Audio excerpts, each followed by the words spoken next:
High heel মহিলাদের যেমন সৌন্দর্য বাড়ায় তেমন একটা কনফিডেন্স এনে দেয়, কিন্তু এই হাই হিল পরেই আমরা আমাদের সর্বনাশ ডেকে আনছি না তো?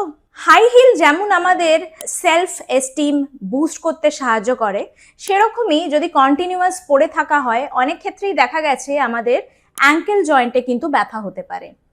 আমাদের অ্যাঙ্কেল জয়েন্টের পিছন দিকে একটা টেন্ডন থাকে যেটাকে আমরা টেন্ডো অ্যাকিলিস টেন্ডন বলি। সেই জায়গায় কন্টিনিউয়াস হাই হিল পরার জন্যে ইনফ্লামেশন হয় এবং ব্যথা সৃষ্টি হতে পারে। কখনো কখনো সেই জায়গায় হালকা ইনফ্লামেশনের জন্যে বার্সাইটিসও হতে পারে। তো যেটা করতে হবে, হাই হিল একদম ছেড়ে দেওয়া সেটা তো বলাটা ডিফিকাল্ট। তো চেষ্টা করতে হবে প্রপার মাপ অনুযায়ী পায়ের জুতোটা পরতে হবে এবং পায়ের পাতার উপর যে কুশনটা থাকে সেটা যেন একটু সফট হতে হয় এবং চেষ্টা করতে হবে হিল জুতোটা সব সময় না পরে থাকা। যখন আমরা টাইম পাচ্ছি সেটাকে একটু খুলে রেস্ট নেওয়া।